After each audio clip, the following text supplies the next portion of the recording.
Welcome to this explainer. I'm so excited you're here with us today because we're going to unpack a massive, honestly pretty counterintuitive shift that's happening right under our noses in the retail world.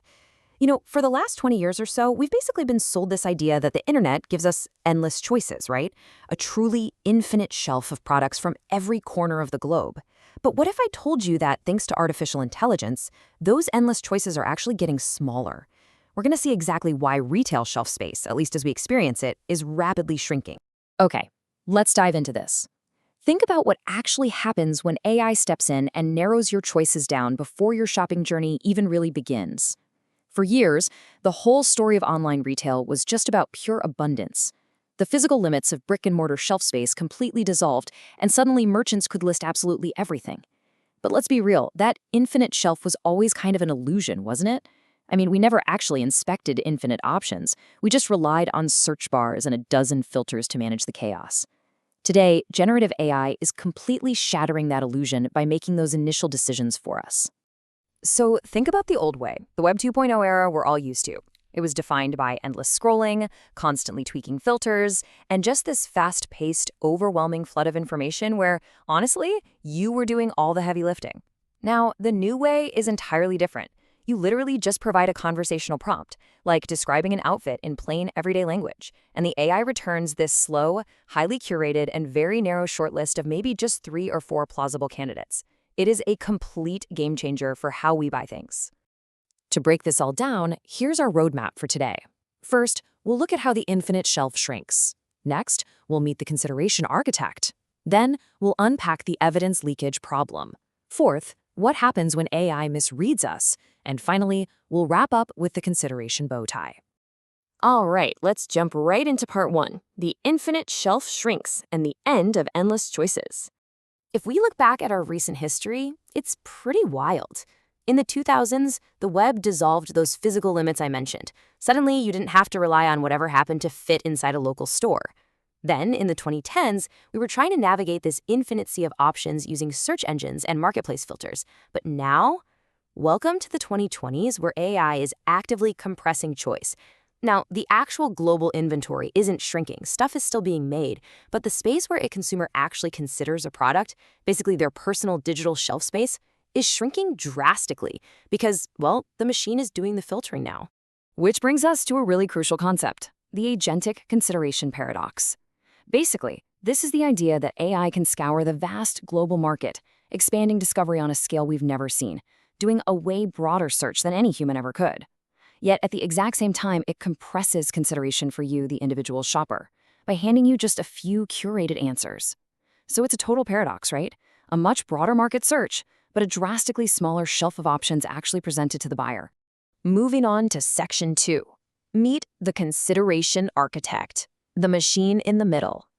So if the shelf is shrinking, who or what is deciding what actually stays on it?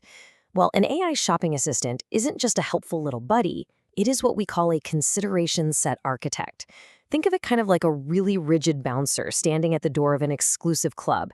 It sits squarely between what the human shopper actually means to ask for and what the merchant can mathematically prove their product is. If the merchant can't prove their product meets the shopper's criteria in a language the machine understands, that product doesn't make it onto the shortlist. It gets bounced. It's filtered out before the human ever even sees it. And this fundamentally changes retail strategy as we know it. The new bottleneck is consideration. For years and years, brands optimize for website traffic and search rankings, essentially buying their way to the top of the page. But if the machine filters you out upstream, way before the shopper even reaches your digital storefront, traffic doesn't matter at all. The question is no longer whether your great product exists. It's whether it is legible enough to the AI to actually get shortlisted. Let's look at why that happens in section 3, the evidence leakage problem, when great products are invisible to AI. Here's the thing, machines aren't perfect. They require highly specific, very structured inputs. But retailers have a massive, massive data problem. They possess incredibly important facts about their products, sure, but that data is often buried in PDFs, hidden in vague, flowery product copy, or just lost in unstandardized supplier notes. Really important attributes like how a fabric drapes or inconsistent sizing metrics are completely missed by algorithms. So a dress might be petite-friendly, breathable, and fully lined, making it literally perfect for a shopper's request. But if that data isn't structured cleanly, the AI is going to skip right past it. This is what we call evidence leakage. The perfect product literally just leaks right out of the system. To combat this, retailers are having to learn a completely new skill set called evidence design. It's essentially the craft of making products, return policies, and service levels legible, comparable, and totally trustworthy to AI systems. Think of it like dressing up a resume, but for a robotic corporate recruiter. You aren't just designing a beautiful, flashy web page for a human to look at anymore. No, you are engineering back-office data to serve as your frontline merchandising to a machine. Which leads us to Section 4, when AI misreads us, the human drama of preference leakage. Because, guys, data is really only half the battle here. Let's consider the classic summer wedding guest dress. A shopper might type in a very literal request. I need a black dress under budget. But what they're actually feeling, what they truly desire deep down is, I want to feel confident, I want to fit in, and I want to signal a certain status. This is preference leakage. Humans are messy. Our literal words rarely match our deeply contextual emotional desires, and AI struggles massively with that kind of translation. There is a massive disconnect happening here. The machine reads cold, rigid data, right? Price, color, fabric, delivery date. But the human feels identity, taste, subcultural codes, and the highly specific nuance of an occasion, and you just can't cleanly encode a subcultural vibe into a spreadsheet.